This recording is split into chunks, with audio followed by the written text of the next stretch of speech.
नमस्कार, मैं डॉक्टर विनेता, मनोविज्ञान विभाग, स्माइल नेशनल महिला पीजी कॉलेज मेरठ से।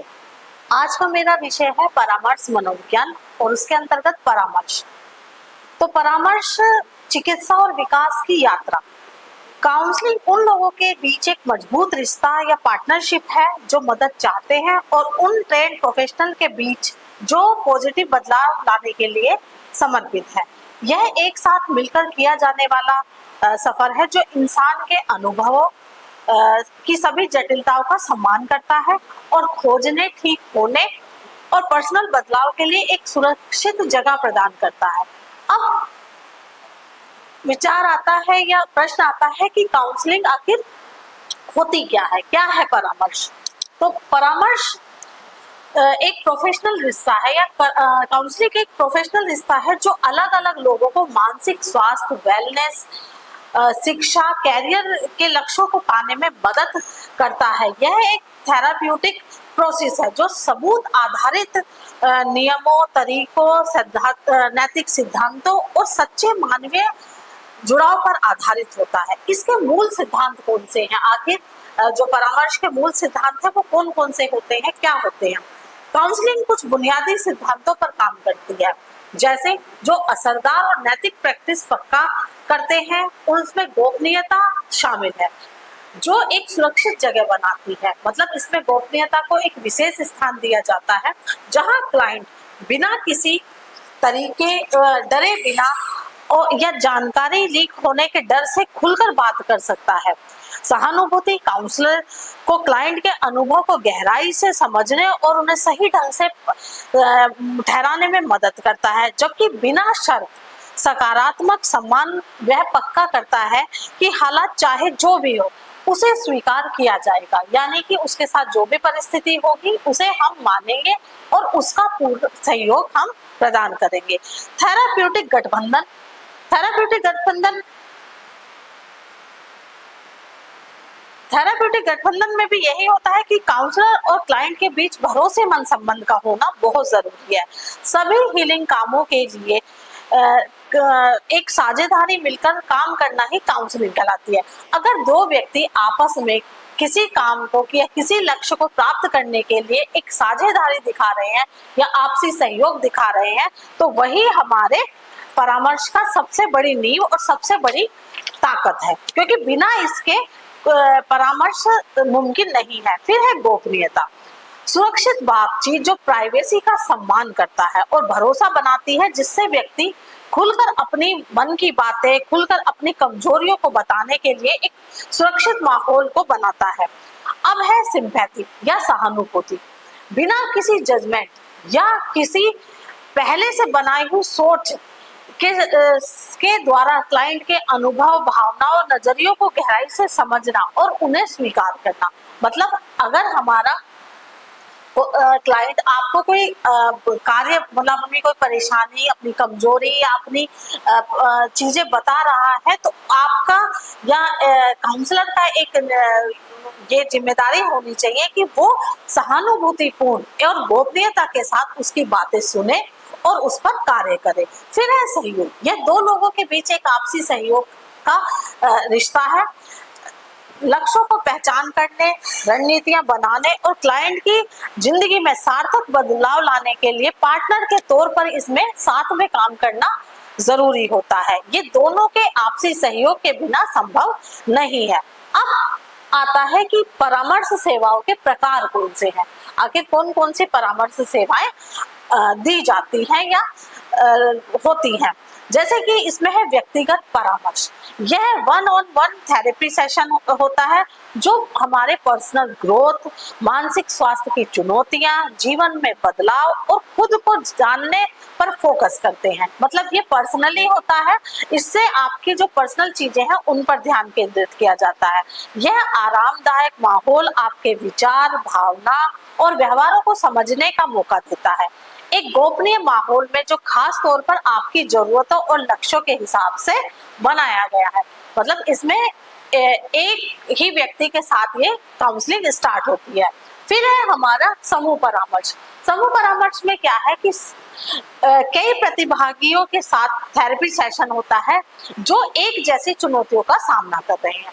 इसमें हम ये मान सकते हैं कि जैसे किसी को किसी भी तरह मतलब कोई समस्या है और उसी से मिलती जुलती समस्या दूसरे व्यक्तियों के दूसरे व्यक्तियों में भी देखने को मिलती है, तो इसमें एक समूह थेरेपी का इस्तेमाल किया जाता है या समूह परामर्श को अपनाया जाता है, जिसमें व्यक्ति अपनी बातों को दूसरों के साथ भी साझा करते हैं और दूसरों की समस्याओं को भी सुनते हैं। उसमें उनके साथ ये ग्रुप काउंसलिंग में इसलिए भी बहुत अच्छे तरह से होती है क्योंकि उसमें अकेलेपन नहीं लगता उनको अपनी मुश्किलें आसान लगने लगती है जब वो दूसरे की परेशानियों को सुनते हैं। उन्हें लगता है कि मेरे साथ तो फिर भी बहुत अच्छा है, लेकिन दूसरे व्यक्ति सेम परेशानी के कारण और ज्यादा परेशान है और दूसरों की यात्राओं को देखकर उनमें मजबूत रिश्ते बनते हैं और उनमें खुद में भी बहुत मजबूती आती है।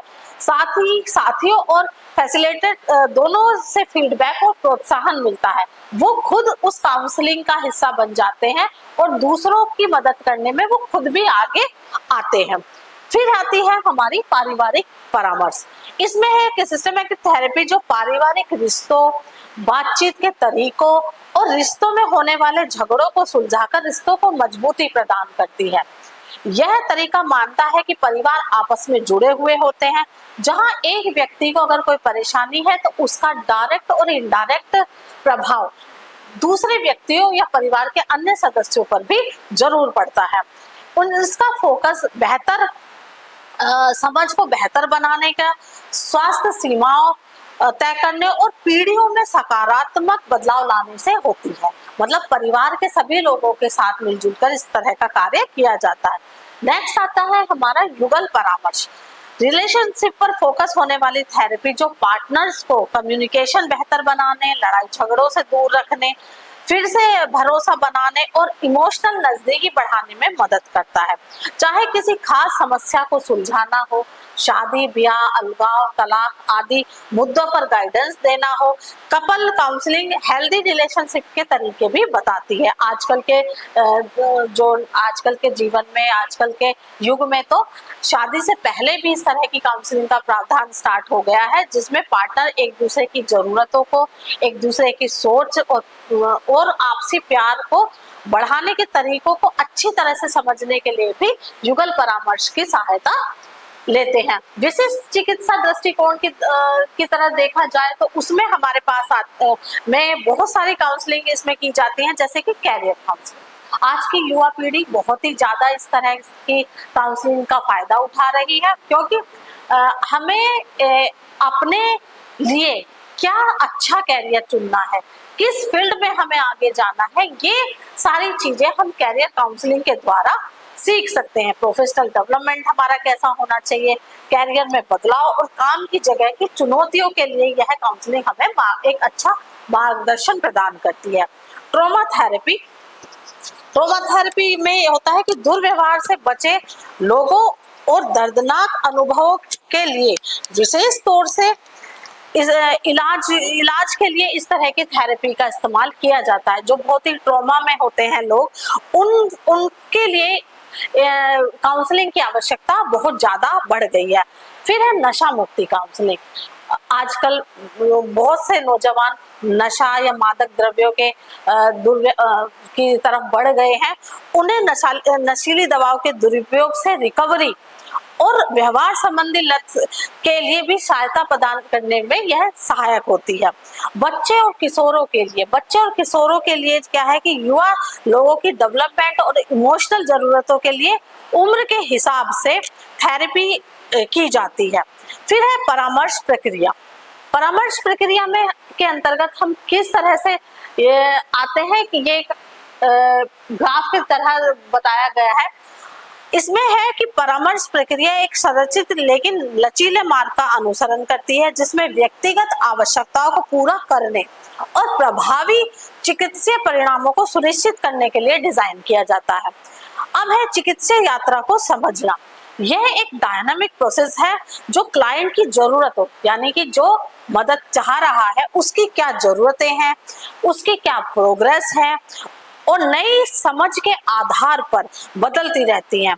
यह सुरक्षा और विश्वास बनाने के लिए बहुत ज्यादा जरूरी है।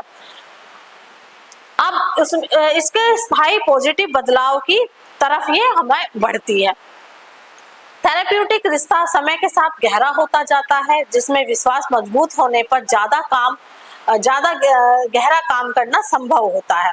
फिर इसमें आता है कि प्रारंभिक संपर्क और आरंभिक जानकारी।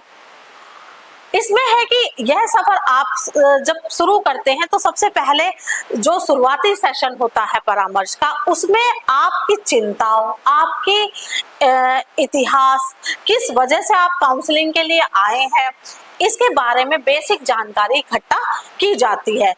इसी समय शेड्यूल, फीस, गोपनीयता जैसी एक लॉजिस्टिक चर्चा भी की जाती है कि भाई आप किस टाइम कंफर्टेबल होंगे मेरे पास आने के लिए।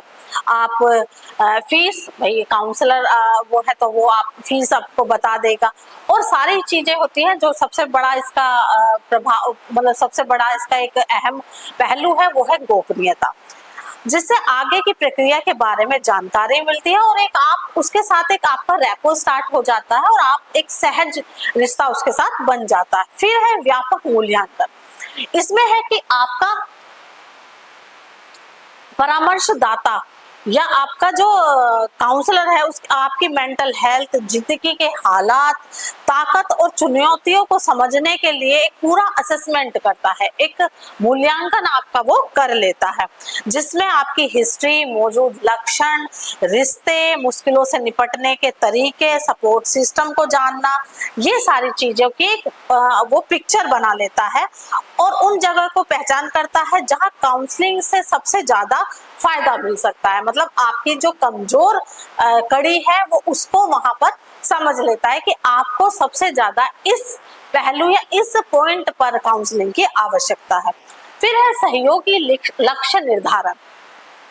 अपने काउंसलर के साथ आप थेरेपी के लिए साफ हासिल किए जा रहे सकने वाले लक्ष्य तय करते हैं। मतलब इसमें एक नियम होता है कि आप आज के मतलब आप अगले सेशन में कहाँ तक जाएंगे, कहाँ तक आप उसमें सफलता हासिल करेंगे। इसमें फिर है सक्रिय उपचार। यह काउंसलिंग का दिल होता है, मतलब ये हार्ट है उसका, जहां आप और आपका काउंसलर आपकी जरूरतों के हिसाब से एविडेंस बेस्ड तरीकों का इस्तेमाल करते हैं। यह सेशन जो है भावनाओं को समझने, नई बातें सीखने, बेकार की आदतों को बदलने और सोचने और व्यवहार करने में ज्यादा हेल्दी तरीकों को अपनाने के लिए जगह देते हैं। लगातार जुड़े रहने और सेशन के बीच सीखी हुई बातों को लागू करने से ही प्रोग्रेस होती है। मतलब जब आपका परामर्शदाता आपको चीजें बताता है और आपको वो अपने दैनिक जीवन में उसको अप्लाई करना है। फिर है मूल्यांकन और समापन। इसमें क्या होता है कि जैसे जैसे आप जो आपने पहले लक्ष्य डिसाइड किए थे आप उनकी तरफ बढ़ते चले जाते हैं और चुनौतियों का सामना खुद से करने में सक्षम महसूस करने लगते हैं, वैसे वैसे काउंसलिंग जो है खत्म होने की तरफ बढ़ने लगती है। इस चरण में प्रोग्रेस की समीक्षा करना, हासिल की गई चीजों को मजबूत करना, दोबारा समस्या ना हो उसके लिए रणनीति बनाना और काउंसलिंग के बाद की जिंदगी के लिए तैयारी करना आदि सिखाया जाता है।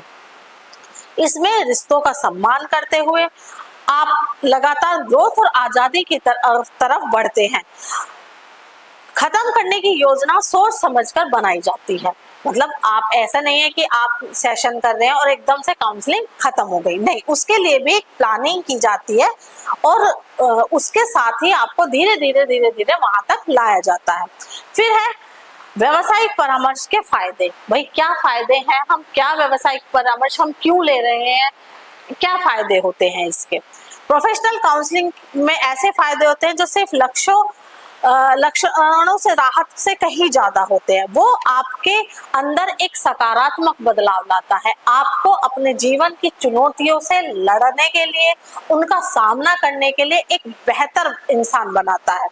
फिर है कि मानसिक स्वास्थ्य में भी, जैसे कि एंजाइटी, डिप्रेशन, ट्रॉमा, स्ट्रेस जैसी जो बहुत सारी मानसिक बीमारियां या स्वास्थ्य संबंधी समस्याएं होती हैं, उनसे लड़ने के लिए थेरेपी कई जगह पर दवाइयों के बराबर ही असर करती है। कभी कभी ये होता है कि आप बहुत दवाइयां इन चीजों की खा रहे हो लेकिन आपको आराम नहीं मिल पा रहा, लेकिन अगर आप साथ साथ काउंसलिंग सेशन, परामर्श भी ले रहे हैं तो दवाइयां भी बहुत अच्छा रिजल्ट देंगे और आप बहुत जल्दी बेहतर स्थिति की तरफ आगे बढ़ेंगे। लक्षणों को कम करने के अलावा काउंसलिंग इमोशनल इंटेलिजेंस को भी बढ़ाती है। ये आपकी पर्सनल डेवलपमेंट का भी वो करती है और इमोशनल चीजों को बढ़ाती है। आप कितना अच्छा कर सकते हैं, आपके अपने ऊपर कितना कंट्रोल है, वो सारी चीजें आप अक्सर खुद को ज्यादा स्थिर, शांत जीवन की चुनौतियों का सामना करने के लिए सक्षम महसूस करेंगे अगर आप एक काउंसलिंग सेशन की तरफ गए हैं। फिर व्यक्तिगत परिणाम, विकास परिणाम में है कि आत्म जागरूकता और व्यक्तिगत पैटर्न की समझ में वृद्धि होती है। काउंसलिंग से बेहतर संचार और संबंध कौशल बढ़ते हैं, ज्यादा इमोशनल कंट्रोल और स्ट्रेस मैनेजमेंट की क्षमता बढ़ती है, आत्मसम्मान और फैसले लेने में आत्मविश्वास में बढ़ोतरी होती है, वह जिंदगी की चुनौतियों और बदलाव के लिए बेहतर सामना करने की रणनीतियां बनती है, वैल्यूज, लक्ष्यों और जीवन की दशा को समझने में ज्यादा स्पष्टता आपके अंदर आती है, पिछले जख्मों और दर्दनाक अनुभवों से उभरना सीख लेते हैं आप। फिर है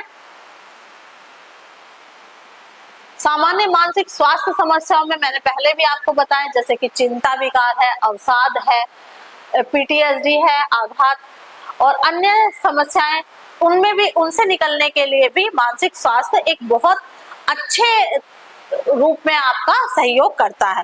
फिर है परामर्श तकनीकें और दृष्टिकोण। आखिर कौन कौन सी तकनीक हम परामर्श के अंदर यूज कर सकते हैं? तो सबसे पहले है कि साक्ष्य आधारित तरीके। इसमें है कि आधुनिक काउंसलिंग वैज्ञानिक रूप से मान्य तरीकों का इस्तेमाल करती है। ऐसा नहीं है कि बस खाली उसमें एक साइंटिफिक तरीकों के साथ आपकी काउंसलिंग की जाती है। ये सबूत आधारित तरीके पक्का करते हैं कि क्लाइंट को ऐसे इलाज मिले जो काम करते हैं और उन्हें दर्शकों के क्लिनिकल अनुभवजन्य अध्ययनों का समर्थन प्राप्त होता है। काउंसलर अक्सर कई तरीकों को मिलाकर व्यक्तिगत जरूरतों, पसंद, लक्ष्यों के हिसाब से आपका ट्रीटमेंट प्लान करते हैं। काउंसलिंग की असरदार दाता न सिर्फ इस्तेमाल की जाने वाली तकनीकें बल्कि सबूतों के आधार पर तकनीकों पर ज्यादा विश्वास करते हैं। नेक्स्ट है इसमें संज्ञानात्मक व्यवहार थेरेपी, सीबीटी।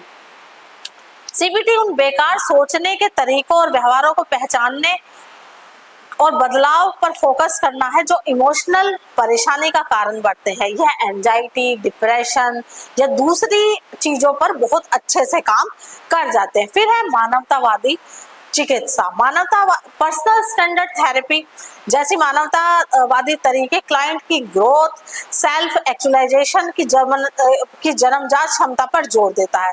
काउंसलर जो है सहानुभूति, बिना शर्त और बिना शर्त सकारात्मक सम्मान देना, पॉजिटिव सम्मान देना, हीलिंग आदि पर काम करते हैं। फिर है माइंडफुलनेस।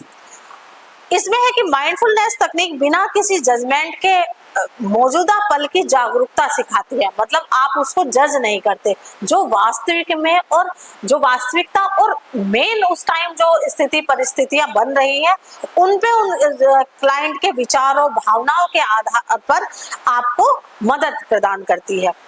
ये ज्यादा मेडिटेशन, सांस लेने की एक्सरसाइज और शरीर की जागरूकता की प्रैक्टिस को पर ज्यादा विशेष ध्यान देता है। माइंडफुलनेस बेस्ड स्ट्रेस जो होता है वो MBCT और MBSR जैसी तकनीकों से हम डिप्रेशन, पुराने दर्द, तनाव को कम करने के साथ ही ओवरऑल वेलबींग को बेहतर बनाने में एक मजबूत काम किया जा सकता है। फिर है पारिवारिक प्रणाली चिकित्सा। इसमें भी है कि यह तरीका समस्याओं को सिर्फ व्यक्ति के तौर पर नहीं देखता, यह एक व्यक्ति पर फोकस करने के बजाय पूरे परिवार के रिश्तों और उनके पैटर्न को देखने पर ज्यादा विश्वास करता है, क्योंकि परिवार के लोगों का प्रभाव उस व्यक्ति पर क्या है और उस व्यक्ति की परेशानी या उनका प्रभाव परिवार पर क्या है, ये सारी चीजों से पता लगाकर परिवार के सदस्यों के साथ भी बातचीत कर उनके साथ एक रिश्ता बनाकर उनके द्वारा उनके साथ कम्युनिकेट कर हम अपने क्लाइंट की मदद कर सकते हैं। समाधान केंद्रित संक्षिप्त चिकित्सा में SFBT समस्याओं के बजाय समाधानों पर ध्यान केंद्रित करता है। उसको यह है कि जो चीज हो गया वो ठीक है, लेकिन अब हमें क्या करना है, अब हमें उस समस्या का समाधान ढूंढना है। जो परेशानी या जो चीजें थी, हम किन साधनों से उस गंभीर चीजों को कम कर सकते हैं या खत्म कर सकते हैं। फिर आघात केंद्रीय चिकित्साएं EMDR है। इसमें आंखों की गति से माइंड को प्रोग्रेस करने के लिए एक खास तरीके से आप MDR देते हैं। फिर है इसमें कि अब सवाल आता है कि परामर्श सहायता कब लें। भाई हमें कब लग रहा है कि अब हमें एक परामर्श या काउंसलिंग की आवश्यकता है, क्योंकि आज भी भारत जैसे देशों में ये मिथ है कि हमें मानसिक बीमारियां या मानसिक अस्वस्थता की तरफ अगर हम अपने आप को ले जा रहे हैं तो वो एक समाज के प्रति कलंक की दृष्टि से देखा जाता है कि भाई ये तो मतलब ये तो पागल हो गया है। सबसे एक मेन ये जो होता है वो यही कहा जाता है। तो अब हम यहाँ ये होता है कि हमें वो कौन से संकेत या कौन से साइन हमें मिलते हैं कि जब हमें खुद से ये कदम उठाना चाहिए अपनी जिंदगी को बेहतर बनाने के लिए कि अब हम परामर्श की तरफ बढ़ें। यह पहचानना है कि प्रोफेशनल मदद कब फायदेमंद होगी। सेल्फ केयर एक जरूरी स्किल है। अगर हम अपने आप से प्यार करेंगे, अपने आप की केयर करेंगे, तभी तो हम दूसरे या समाज के किन्हीं चीजों में हिस्सा ले पाएंगे। काउंसलिंग से फायदा उठाने के लिए आपको संकट में होने की जरूरत नहीं है, या ये नहीं है कि आप पूरी तरह से जब बीमार हो जाएं या परेशान हो जाएं आप तभी काउंसलिंग की तरफ जाएं। नहीं, इसका रोकथाम, इसका उपचार सबसे अच्छा एक पहला स्टेप है आपको स्वस्थता की तरफ ले जाने के लिए।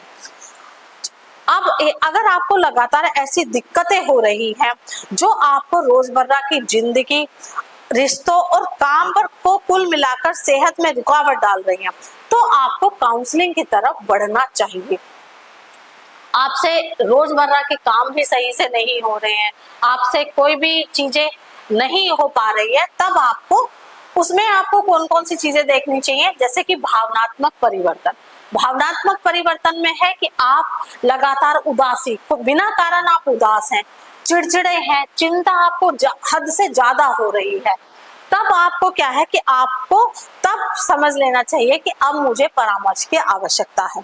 फिर है व्यवहार में बदलाव। जैसे नॉर्मल बिहेव है उसमें आपके पैटर्न में थोड़ा चेंज हुआ, जैसे आपको नींद आनी कम हो गई, भूख आपको कम लगने लगी, एनर्जी लेवल आपका बदल गया, आप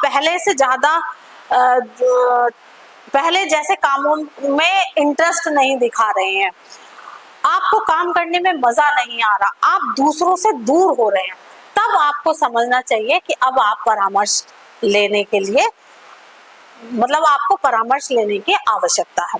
फिर है सोचने के तरीके।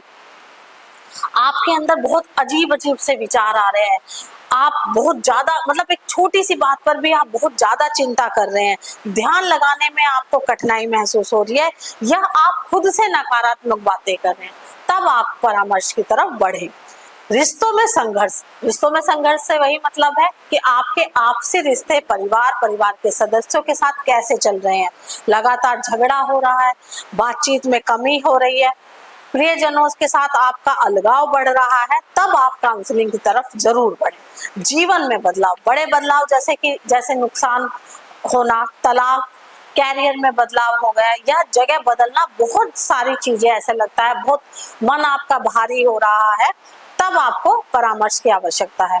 या दर्दनाक घटनाएं, जीवन में कभी कभी प्रत्येक व्यक्ति के जीवन में कभी कभी ऐसी चीजें हो जाती हैं जिससे वो स्वयं निकल नहीं पाता, ना चाहकर भी। किसी प्रियजन की मृत्यु हो जाना, आपके साथ कोई दुर्व्यवहार हो जाना, कोई हिंसा हो जाना, या अन्य परिस्थिति जो आपको कड़वे अनुभव आपके साथ है, आप उनके साथ नहीं निकल पा रहे हैं, तब आपको परामर्श की आवश्यकता होती है। अब है कि सक्रिय मानसिक स्वास्थ्य देखभाल। इसमें है कि आपको काउंसलिंग के लिए आपको तब तक इंतजार करने की जरूरत नहीं है जब तक आप किसी संकट में ना हो।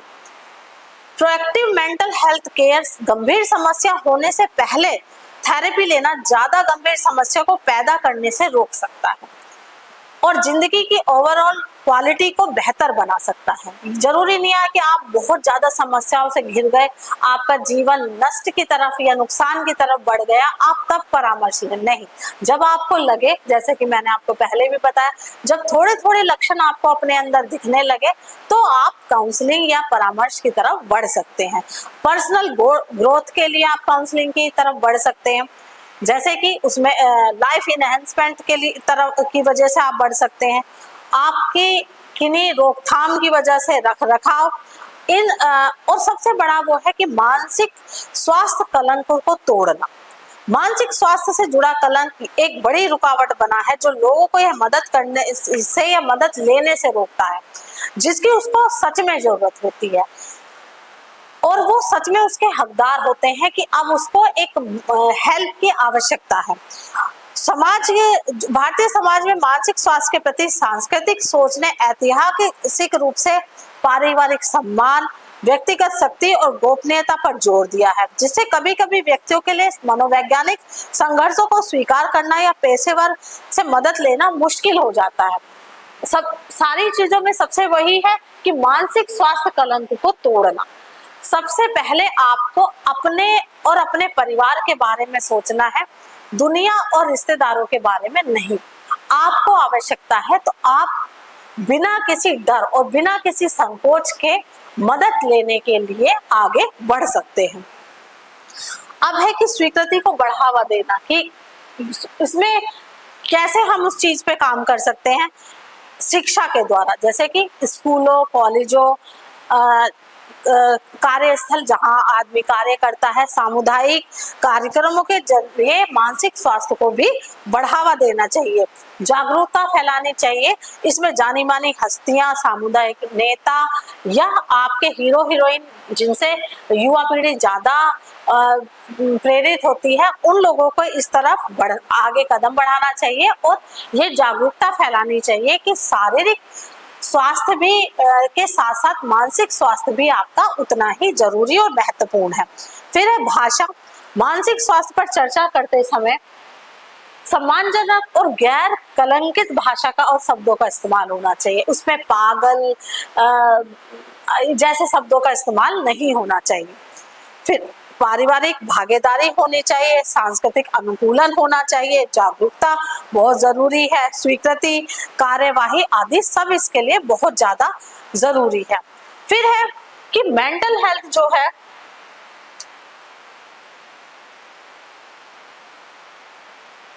इसमें सबसे पहले ये आएगा कि अब कि मेंटल हेल्थ कोई मंजिल नहीं है बल्कि एक प्रक्रिया है। यह इस बारे में कि आप कैसे ड्राइव करते हैं, न कि आप कहाँ जा रहे हैं।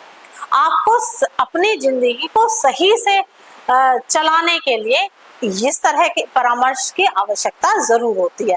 अब है कि सही परामर्शदाता खोजना। भाई सारी चीजों पर बात हो गई, अब सबसे बड़ा प्रश्न उठता है कि हम कैसे अपने लिए एक सही परामर्शदाता खोजें। तो एक ऐसा काउंसलर ढूंढना जो आपके लिए सही हो, सफल थेरेपी के नतीजों के लिए बहुत जरूरी है। आपके और आपके काउंसलर के बीच का जो रिश्ता है वो आपके इस सेशन के लिए सबसे ज्यादा जरूरी है कि आप उसके साथ आपकी कितने अच्छे रिश्ते स्थापित हो गए हैं, कितनी मजबूती आपके उन चीजों में है, आप उसको क्या खुलकर सारी बात बता रहे हैं और वो आपकी चीजों को कितने हद तक गोपनीय रख पा रहा है और आपको कहाँ तक सही सलाह प्रदान कर रहा है। इसके लिए क्या होता है, बहुत सारी चीजें इन्होंने बताई है कि विकल्पों पर शोध करें। विकल्पों पर शोध करने का मतलब है ऑनलाइन डायरेक्टरी से आप खोज सकते हैं, हेल्थ केयर प्रोवाइडर से आप मदद ले सकते हैं, भरोसेमंद दोस्तों से पूछें, काउंसलर की स्पेशलाइजेशन तरीकों और अनुभव को समझने के लिए उनकी प्रोफाइल पढ़ें। इस मतलब उनके बारे में वो कि उनको कितने साल का अनुभव है, उन्होंने क्या क्या डिप्लोमा इस चीज। अब हमें यह है कि हम कैसे सेवाओं तक पहुंच सकते हैं। ऑनलाइन काउंसलिंग देख सकते हैं, प्राइवेट जो प्रैक्टिस करते हैं उनके द्वारा हम काउंसलिंग ले सकते हैं। आजकल सरकारी और निजी अस्पतालों में काउंसलर होते हैं, जो मेंटल हेल्थ डिपार्टमेंट होते हैं, उनमें काउंसलर रखे जाते हैं जो आपको मुफ्त सर्विस भी दे सकते हैं। एनजीओ और कम्युनिटी के लोग भी आजकल काउंसलिंग आपको मतलब प्रदान कर रहे हैं। एनजीओ बहुत अच्छे उसमें आपके साथ इस तरह के काम कर रहे हैं। याद रखें, सही काउंसलर वही होता है जो जिसके साथ आप सुरक्षित, समझा हुआ और उसकी मदद की क्षमता पर भरोसा महसूस करते हैं। आपकी अपनी सहज बुद्धि पर आप भरोसा रखें। अगर बात नहीं बनती तो आप निसंकोच दूसरा काउंसलर की तलाश कर सकते हैं। आपका आराम और आपकी प्रगति सबसे ज्यादा मायने रखती है। आपकी मेंटल हेल्थ का ख्याल रखना आप सेल्फ रिस्पेक्ट का काम है। आप सपोर्ट, समझ और आगे बढ़ने के मौके के हकदार हैं। इसमें कोई उसकी बात नहीं है, ये आपका हक है जिसको आपको पूरी तरह से लेना चाहिए। इसी के साथ आज का ये टॉपिक यहीं समाप्त होता है। आगे की वीडियो में फिर मिलेंगे। धन्यवाद, नमस्कार।